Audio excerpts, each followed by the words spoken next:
안녕하세요. 넥스트 레벨 메타버스를 집필한 과학 커뮤니케이터 원종호입니다.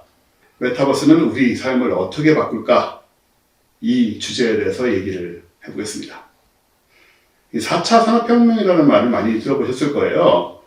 지금도 진행 중인 기술혁명이죠. 그런데 이 4차 산업혁명이라는 말을 처음 사용한 사람이 있습니다.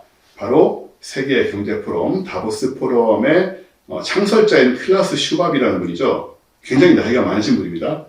이분이 그 4차 산업혁명이라는 개념을 소개를 하시면서 이런 말씀을 하셨어요. 4차 산업혁명은 인류가 하는 일을 바꾸는 것이 아니고 인류 자체를 바꿀 것이다. 굉장히 의미심장한 말이죠. 이런 기술들이 지금 많이 있는데 바로 메타버스가 그런 기술 중에 하나입니다. 그럼 메타버스란 무엇인가? 여기에 대해서 약간 얘기를 해야겠네요. 메타버스는 컴퓨터가 만들어내는 가상세계입니다. 그동안 사람들이 가상으로 만들어 놓은 세상, 소설이나 영화 이런 것도 다 메타버스라고 할 수도 있죠. 영화 매트릭스 특히 메타버스가 아예 주제고요. 그리고 꿈의 세계에 가상현실적으로 접근한 인셉션 같은 영화들 이런 것도 어떻게 보면은 메타버스의 한 모습이라고 할 수 있습니다. 사실 이런 스토리들은 인류가 오랫동안 믿거나 상상해온 것들을 21세기 과학기술 문명에 맞게 재구성을 한 거죠. 하지만 근본적인 차이는 우리가 이 소설이나 영화 속에 들어가 볼 수는 없습니다.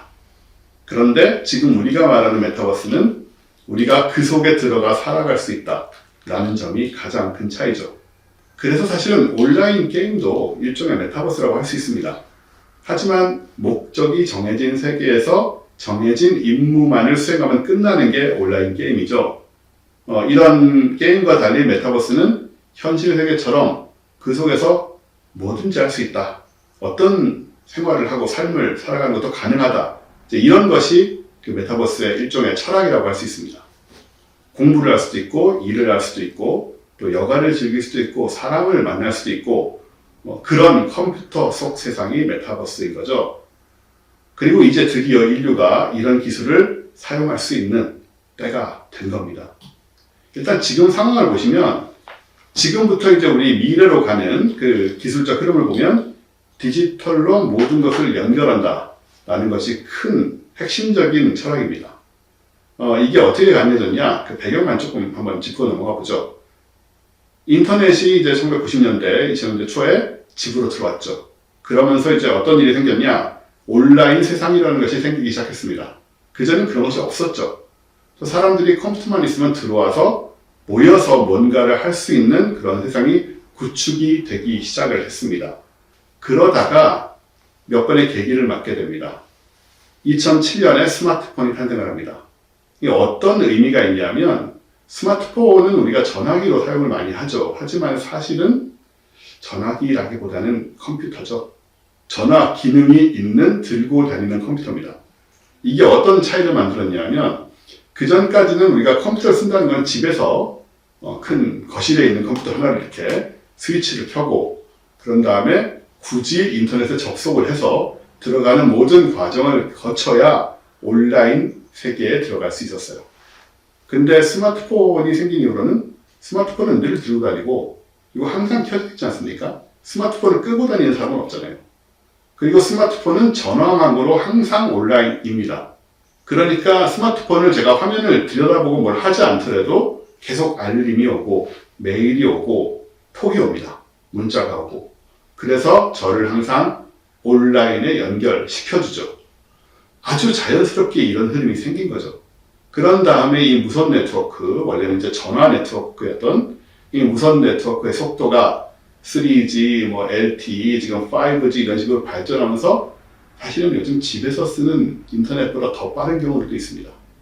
이런 여건들이 마련되다 보니 이제는 온라인에 그냥 적당히 들어가서 글자만 나누고 작은 그 파일들 이런 것만 나누는 게 아니고 바로 영상통화도 가능하고 그리고 매우 복잡한 CG 기술 같은 것들 그런 영상들도 동영상들도 다 온라인상으로 우리가 교류하면서 접근할 수 있게 됐죠. 온라인 게임이 아주 대표적인 케이스고요. 그래서 이런 여건이 만들어진 거죠. 컴퓨터 기술이 발달되고 네트워크 속도가 빨라지고 그리고 컴퓨터 그래픽 기술로 발달했습니다. 그러는 과정에서 우리는 이 메타버스라는 가상세계를 꾸려 나갈 수 있게 되는 준비가 천천히 된 겁니다. 여기에서 특정한 어떤 부분만 포함을 시켜주면 사실 우리 모두가 곧 메타버스에 진입할 수 있는 그런 상황입니다.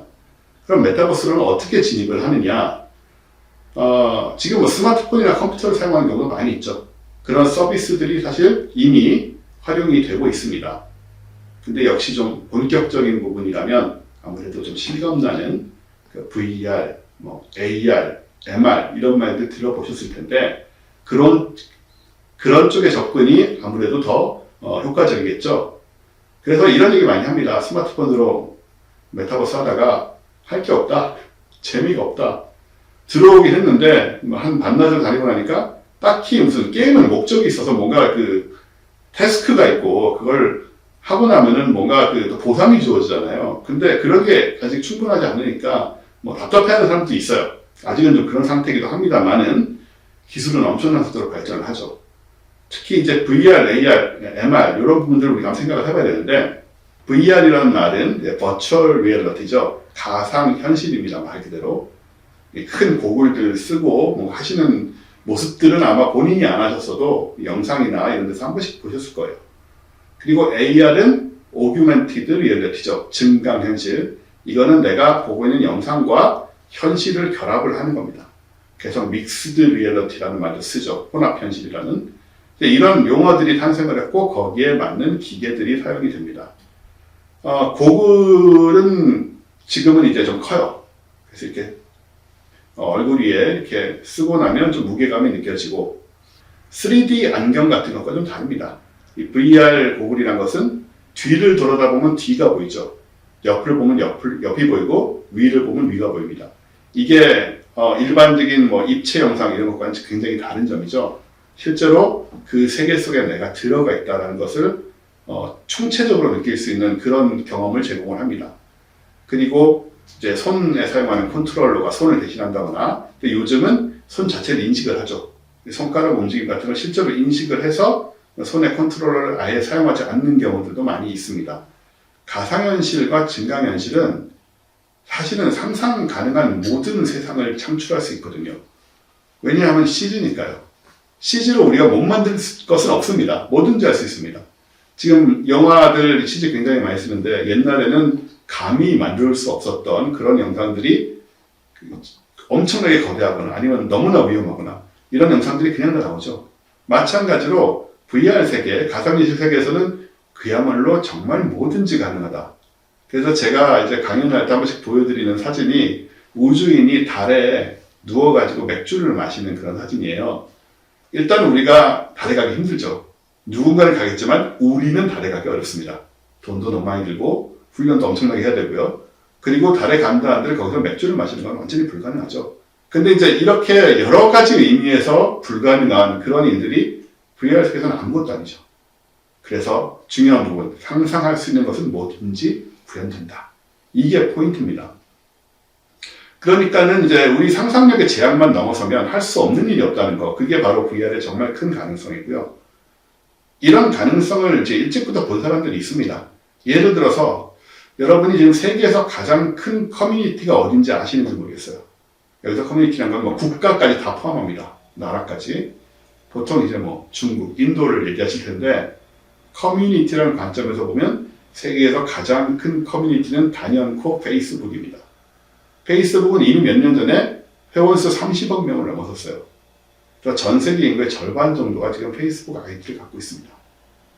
그러니까 이런 규모의 그 커뮤니티는 옛날에 몽골 제국이나 로마 제국이나 이런 것도 해내지 못한 그런 어마어마한 대규모의 그 사람들이 모인 집단을 온라인 상에서는 만들 수가 있는 거죠. 페이스북이 2014년에 10년 전에 당시 2조 원을 주고 VR 고글 기술이 가장 발전했던 오큘러스라는 회사를 인수를 합니다. 그때 이제 그런 얘기들이 나왔었어요. 왜 굳이 저걸 하나? 페이스북이 뭘 하려고 그러나? 근데 너무나 자명한 거죠, 사실은. 나중에 그 페이스북의 행보를 보면 알 수가 있습니다. 이름을 메타로 아예 바꾸죠. 메타버스에 메타로 바꾼 겁니다. 그래서 페이스북의 그 대표인 마크 저커버그의 야심은 수십억 명이 포함된 자기 커뮤니티를 활용해서 이것을 메타버스로 만들겠다는 거죠. 만약에 충분히 성공한다면 수십억 명까지 들어오지 않아도 100분의 1만 들어와도 300만 명입니다. 그리고 이제 페이스북 같은 경우에 사실을 보시면 지금 우리는 다 글로 쓰거나 아니면 기껏해야 짧은 동영상, 사진 이 정도를 올리는 곳이잖아요. 근데 여기가 만약에 메타버스화 되면 우리 이제 아바타를 가지고 들어가게 되겠죠. 그리고 지금 사실 뭐 아바타 같은 것을 쓰시는 분들도 많이 있을 거예요. 근데 어떤 서비스에서 쓰든 간에 아직은 아바타가 만화 그림 같은 수준입니다. 뭐 그것도 장점이 있지만 실감에는 한계가 있죠. 그런데 이런 것들은 단지 이제 기술적인 문제일 뿐이라서 게임들 많이 하시는 분들은 현재 나와 있는 뭐 플레이스테이션 게임이나 컴퓨터 게임 같은 경우에 그래픽의 수준이 어디까지가 있나 실사하고 거의 구분이 불가능한 수준에 이미 도달해 있습니다. 이런 것들을 충분히 온라인상으로 네트워크 속도만 충분히 채워준다면 구현이 가능하죠. 그러면 사실 어느 시점에는 고글을 끼고 들어가면 우리가 지금 현실에서 보고 있는 것과 거의 다르지 않은 현실과 똑같은 느낌으로 생활할 수 있다. 이제 이런 부분들은 그리 멀지 않았다는 겁니다. 그럼 이제 어떤 변화들이 생기게 될까? 이것들이 다 준비가 되면 일단 한번 제가 예를 들어 볼게요.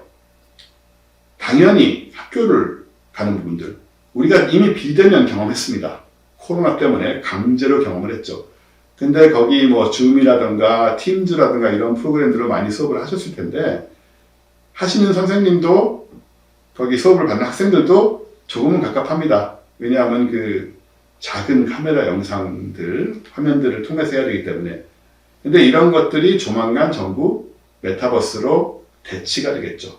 그러면 우리가 실제로 교실에 걸어 들어가는 느낌으로 들어가서 옆에 있는 친구들을 얼굴을 쳐다보면서 선생님 얼굴을 쳐다보면서 교실이라는 공간을 느끼면서 수업을 주고받을 수가 있습니다. 마찬가지 사람 만날 때도 마찬가지예요. 지금은 톡에서 만나면 글자로 주고받지 않습니까? 그게 이제 기술이 준비가 되면 역시 물론 뭐 손으로 톡으로 하는 게 편할 때도 있습니다. 하지만은 정말 내가 원한다면 얼마든지 방을 만들어서 그 방에 진짜 걸어 들어가는 거죠. 그러니까 거기서 만나서 얼굴 보면서 얘기를 하는 이런 것들이 온라인으로 가능하다는 거죠. 특히 이런 예를 또 하나 들려드리고 싶은데 여행을 간다는 거는 사실 굉장히 힘든 일입니다. 예를 들어서 뭐 알프스에 제가 관광여행을 간다고 생각을 해보면 일단 날짜를 빼야 되죠. 그 정도에 뭐 알프스를 1박 2일로 갔다 올 수는 없으니까 적어도 4, 5일 이상의 여유 시간이 필요합니다. 그리고 돈이 수백만 원 들죠. 그리고 짐 챙기고 비행기 타고 갔다 와서 힘들고 가서 힘들고 뭐 굉장히 번거롭지만 그럼에도 불구하고 우리가 알프스를 보고 싶어서 가는 건데 만약에 VR로 알프스 관광을 똑같진 않더라도 한 60, 70% 정도의 실감만 준다면 예를 들어서 내가 고글을 끼고 들어가서 눈보라치는 알프스도 보고 그 전경도 정말 실사같이 보고 심지어는 제가 친구들하고 같이 그 속에서 움직이는 그런 어떤 느낌을 받을 수가 있다면 그런데 이런 프로그램의 가격은 아마 게임 가격하고 동일할 거예요. 몇만 원 정도. 그러면 알프스에 가려면 300만 원이 드는데 게임은 3만 원이다. 아니 VR 프로그램은 3만 원이다. 이러면 그렇다고 모든 사람이 이걸 쓰진 않습니다. 하지만 이 알프스에 가는 사람의 10%만 이 VR 서비스를 쓴다고 해도 그쪽에 여행업으로 먹고 사는 사람들 입장에서는 10%의 매출이 빠져요. 어마어마한 겁니다. 모든 분야에서. 교통, 숙박, 식사, 그리고 뭐 기타 부대 여러 가지 상황들이 있죠. 여행 가면은 물건들도 사야 되고 쇼핑도 하고요. 이런 모든 것에서 10%, 20%씩 매출이 줄어들게 되죠. 이런 영향들이 전 방위에 끼칠 수 있는 거죠. 여행뿐만 아니고 미술관을 간다, 박물관 그런 서비스는 이미 시작이 됐습니다. 가서 미술 작품을 이제 VR로 다 볼 수 있는 그런 시스템들 이미 만들어지고 있고 그런 식으로 또 주요한 그 관광지들 길거리를 VR을 끼고 돌아다니면 런던이나 파리 같은데 웬만한 분위기는 다 경험을 할 수가 있다면 굳이 내가 여기를 가야 되나라는 생각들을 하게 되는 거예요. 기술이 발달할수록 점점 더 그 힘은 강해지겠죠. 이런 식으로 우리는 지금으로서는 생각하기 힘든 그런 영향까지도 충분히 줄 수 있다는 겁니다. 그래서 굉장히 강력한 기술인 거고요. 게다가 또 한 가지, 이 메타버스가 충분히 효과적으로 운영이 되면 그 속에 새로운 질서가 생깁니다. 예를 들어 경제가 만들어지죠. 우리 가상화폐 얘기 많이 하고, 지금은 가상화폐가 일종의 투기의 대상이에요. 그렇지만 메타버스가 활성화되면 가상화폐가 그 속에서 정말 화폐로 쓰이게 됩니다. 그리고 이 가상화폐가 바깥에 우리가 쓰고 있는 현실 화폐하고 이제 제대로 지금의 투기성의 상황이 아닌 제대로 환금성을 갖게 되죠. 그런 상태가 되면 예를 들어서 메타가 아까 큰 거대한 수천만 명이 들어오는 그런 메타버스를 만들었다. 그 속에서 메타가 가상화폐를 운영을 한다. 그럼 이 화폐는 그 속에서는 진짜 돈같이 쓰게 되죠.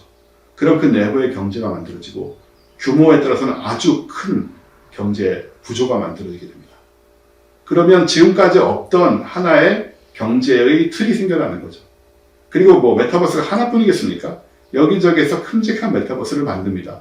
그럼 마치 메타버스들끼리 지금 국가들끼리 환전을 하듯이 그런 식으로 환전을 하고 거기에서도 이익을 남기는 사람도 생기고 경제활동량이 그렇지 않습니까? 금융이 생겨나고 그런 정말 진정한 의미에서 또 하나의 세계가 만들어지는 이런 상황을 경험하게 되는 거죠. 경제뿐만이 아니고 정치도 마찬가지입니다. 이 메타버스가 충분히 커지면 내부에서 또 부자와 빈자가 생기고 권력을 가진 사람, 그러니까 처음부터 일찍부터 메타버스에 열심히 올인을 해가지고 거기에서 지위를 가지는 사람이 생겨날 가능성이 매우 크죠. 게임에서 그렇지 않습니까? 리니지 같은 거 온라인 게임 일찍 시작한 사람들은 소위 고인물이 되죠. 그래서 그 사람들은 그 내부의 모든 것을 알고 모든 것을 경험하고 어마어마한 권력과 부를 가진 경우도 있습니다. 근데 처음 이제 들어가면 소위 쪼렙이라고 하잖아요. 레벨 1으로 들어가면 아무것도 모르니까 이제 그 세상의 질서를 그냥 배우고 따라가야 되는 이런 상황이 오게 되는데 이 메타버스는 삶의 전방위에서 단순히 게임의 어떤 특정한 활동뿐만 아니고 여러 가지 상황에서 이런 새로운 구조를 만들어낼 가능성이 큽니다. 거기에 맞춰서 우리의 삶도 또 변하게 되겠죠. 즉 부캐로 살아가는 삶이 하나 더 생기는 겁니다. 지금 우리는 본캐로 살 수밖에 없잖아요. 사회생활 자체는. 부캐는 게임 들어가서 하거나 어디서 소위 제2의 그 페르소나라고 하죠. 그런 아바타 혹은 페르소나를 가지고 살 수는 있지만 결코 그것이 나의 삶을 대신해 줄 정도의 무게는 아니죠. 하지만 메타버스가 충분히 기술적인 그리고 이 틀을 갖추게 되면 우리는 지금의 현실에서의 본캐와 거의 동등한 느낌의 부캐가 되어서 그 속에서 완전히 다른 삶을 살 수 있습니다. 이것도 역시 마찬가지로 예가 있죠. 온라인 게임에서 게임에서 만나서 이제 제가 훨씬 높은 지위에 있었는데 밖에 나와 보니까 우리 선생님이더라. 혹은 회사 상사라든가 이런 일이 정말 많이 생깁니다. 바깥에 나가서 그걸 가지고 바깥에 나가서 그걸 가지고 위세를 할 수는 없지만 다시 게임으로 들어가면 제가 월등하게 높은 지위에 있는 사람인 거예요. 이런 상황들이 생겨나죠. 그런 상황들이 이제 현실에 또 영향을 미칠 수 있고요. 그래서 지금 우리가 살고 있는 것과는 굉장히 다른 상황이, 세상이 될 수도 있다라는 그런 가능성을 생각을 하게 되는 거죠. 그러면 이런 VR 세계들이 계속 발달을 하면 어떤 일이 생겨날까? 말씀드린 대로 이제 굉장히 재미있는 생활들을 많이 하게 될 겁니다. 역시나 상상력을 발휘할 수만 있다면 모든 걸 구현할 수 있기 때문에. 근데 한편으로 우리가 좀 조심해야 되는 거는 그 속에서 생기는 갈등들, 그 속에 생기는 구조들 이런 것에 대해서 우리가 경험이 없다는 겁니다. 아직. 예를 들어서 방금 이제 권력 이런 것도 얘기 드렸지만은 바깥 세계에서 우리는 국회의원들 뽑잖아요. 대통령도 뽑고 그래서 그 시스템으로 이제 기본적으로 구조가 돌아가죠. 근데 가상 세계가 메타버스가 어마어마하게 커졌는데 그 속에서 우리가 국회의원 선거를 하진 않겠죠. 대통령 선거를 하지도 않을 것 같습니다. 그럼 그 속을 지배하는 층은 어떤 사람이 될 것인가? 그리고 어떤 식으로 그 사람을 우리가 선출을 할 수 있으며 어떤 식으로 견제할 것인가? 이런 게 지금은 백지 상태예요.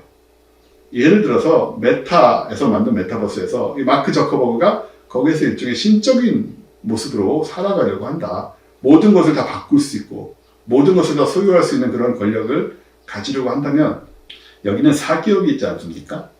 어떻게 우리가 막을 수 있겠습니까? 그러니까 이런 식의 여러 가지, 단지 예일 뿐입니다. 하지만은 이런 식의 여러 가지 우리가 경험해보지 못한 그런 상황들을 겪을 수 있다는 거죠. 수많은 장점과 함께 이러한 생각해볼 부분들도 있다는 겁니다. 한 걸음 더 나가면 이제 어떤 식으로 될까요? 고글이라는 것이 가진 한계가 좀 있습니다. 왜냐하면 지금으로서는 특히 무겁고 결국은 아마 안경처럼 작아지겠죠. 하지만 그럼에도 불구하고 따로 착용을 해야 되고 결국은 배터리 문제도 생길 것이고 여러 가지로 한계가 좀 있고 또 시각, 청각 외에는 촉각, 후각 이런 부분들까지 느끼기 좀 어렵잖아요. 이런 한계가 있어서 실감에 어느 정도 이상 그 현실에 다가갈 수는 없다 이런 지적을 하는 분도 많이 있고 기술적으로 그건 사실입니다. 그래서 어떤 연구들이 지금 되고 있느냐, 인간하고 컴퓨터를 아예 연결하자는 그런 연구들이 실제로 진행이 되고 있죠. 지금 SF 같은 얘기인데 정말로 자금이 투자가 되고 인력이 투자가 되고 있기 때문에 그것도 대규모로 마냥 웃어넘길 수는 없습니다. 2019년 9월에 그 미국의 UCLA 대학에서 이런 일이 있었어요. 앞을 전혀 보지 못하는 시각장애인입니다. 이분은 아예 사고로 눈 두 개를 적출을 하셨어요. 그러니까 원리적으로는 어떤 방법으로도 앞을 볼 수가 없습니다. 어떻게 했느냐, UCLA에서 컴퓨터 장치를 만들어서 선글라스 같은 걸 꼈어요. 여기에 렌즈를 붙였죠. 그런 다음에 거기서 전선을 빼서 이분의 뇌 뒤에다가 이 시각 중추는 후디 옆 뒤쪽에 있습니다. 두개골에 구멍을 뚫고 뇌 뒤에다가 꽂았습니다. 그러고 나니 이분이 앞을 완벽하게 보진 못하지만 적어도 명암 정도는 구별하게 된 거예요. 눈이 없는 사람인데. 이런 식으로 이미 어떤 외부의 감각 정보를 뇌에 전달하는 그런 기술들은 5년 전부터 실제로 쓰이기 시작을 했습니다. 그리고 한편으로 미국의 고등과학기획국이라는 곳이 있어요. 다파라고 하는 업계에서는 굉장히 유명한 곳입니다만은 여기는 국방성 소속이라 일종의 군대 조직인데 기본적인 목표는 아주 첨단 기술들을 발전을 시켜서 좀 군대 목적으로, 군용 목적으로 이용할 수 있는 그런 쪽으로 연구를 하는 거죠. 그래서 사실은 우리나라가 1등을 했던 그 이족 보행 로봇, 구조 로봇 이런 것들을 컨테스트도 여기서 했고요. 근데 이 다파에서 뭘 하고 있냐면 이미 몇 년 전부터 최종 목적은 군인들의 뇌에 장벽을 심어서 명령을 직접 하다라는 겁니다. 그러니까 한마디로 군인들이 이렇게 뛰어가다 보면 적지 방향에 가다 보면 한쪽에 지도가 뜨고 머릿속에 한쪽에는 명령들이 뜨죠. 오브젝티브라고 그러죠. 임무들 이런 것들이 뜨면 결코 잊어버릴 일이 없고 길을 잃을 일도 없고 그리고 이제 군대에서 굉장히 중요한 게 통신이거든요. 실제 실전 상황에서는 폭탄 터지고 총소리 나고 하기 때문에 명령이 바뀌거나 상황이 바뀌었을 때 그거를 전달하는 게 쉽지 않습니다. 무전기를 갖고 다녀도. 그런 경우에 뇌에 바로 그 글자가 뜬다고 생각해보세요. 지도가 뜨고 저리 가라 이런 게 뇌에 다 뜨고 뇌에 뜬다는 말은 그 눈앞에 보이는 듯이 보인다는 거죠. 그런 것들을 목표로 하고 있습니다. 지금. 그래서 지금은 물고기로 실험을 하고 있어요. 그리고 조만간에 LED 시계들, 우리 운동장 같은 데 보면 빨간 시계, 큰 시계 있습니다. 숫자로 보이는. 그런 정도의 숫자를 뇌 영상으로 띄우게 한다. 이런 정도의 목표를 가지고 지금 연구를 하고 있고. 그리고 앨런 머스크 잘 아실 거예요. 앨런 머스크는 뉴럴링크라는 회사를 몇 년 전에 설립을 했습니다. 뉴럴링크의 목표는 역시 사람의 뇌에다가 칩을 심는 거죠. 심어서 컴퓨터하고 연결을 시키는 겁니다. 처음에 사실 이게 될까 하고 다들 회의적인 시각으로 봤어요. 최근에 앨런 머스크가 실제로 목 이하가 마비된 환자의 뇌에 전극을 심어서 무선으로 마우스 커서를 자유자재로 움직이게 하는 데 성공했습니다. 제가 직접 영상을 봤고요. 그래서 이분은 목 아래로 못 움직인다는 말은 사실은 마우스조차도 움직일 수 없는 상황인데 마음으로 커서를 움직여서 컴퓨터를 사용을 하더라고요. 이미 이런 결과를 내고 있고 이걸 왜 말씀을 드리느냐, 이 기술이 점점 더 발전하면 결국 메타버스라는 건 그렇지 않습니까? 고글을 쓰든 뭘 쓰든 간에 내 현실과는 다른 감각이 주입되기만 하면 되죠. 물론 이건 금방 되진 않습니다. 꽤나 시간이 필요하겠지만 어쨌든 실험에 성공을 하고 있다는 거. 그럼 결국 어떻게 될까요? 뇌 속에 칩을 심으면 제가 컴퓨터가 이렇게 연결이 돼서 처음에는 마우스 커서 좀 움직이지만 나중에는 더 복잡한 활동을 할 수 있게 되겠죠. 그리고 저쪽에 영상 같은 걸 받을 수도 있게 될 겁니다. 근데 제가 제 뇌가 컴퓨터와 일단 연결됐다는 말은 그 컴퓨터는 인터넷망으로 전 세계에 연결되어 있잖아요. 그럼 또 어딘가의 컴퓨터에 어떤 사람의 뇌가 또 연결되어 있다면 저의 뇌가 그 사람의 뇌와 연결된다는 의미가 됩니다.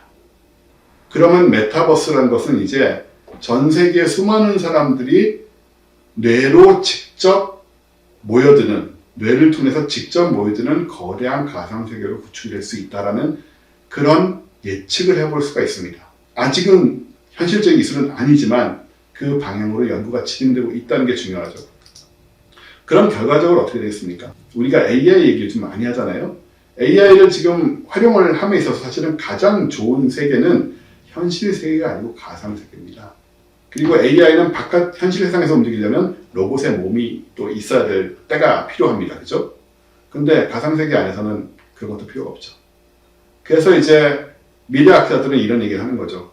앞으로 수십 년 후, 50년 이 정도 후의 미래에는 인류와 인공지능 AI가 네트워크를 이루고 메타버스 안에서 함께 살아갈 것이다 라는 얘기를 할 정도로 메타버스의 의미는 굉장히 심오하다라고 말할 수 있습니다. 물론 이제 현실화되는 것은 다른 얘기라서 지금은 고글을 사용하는 거죠. 애플에서는 이제 공간 컴퓨팅이라는 말을 써요. 근데 기본적으로 이제 많이 발달된 그런 기술들을 선보였습니다. 몇 년 만에.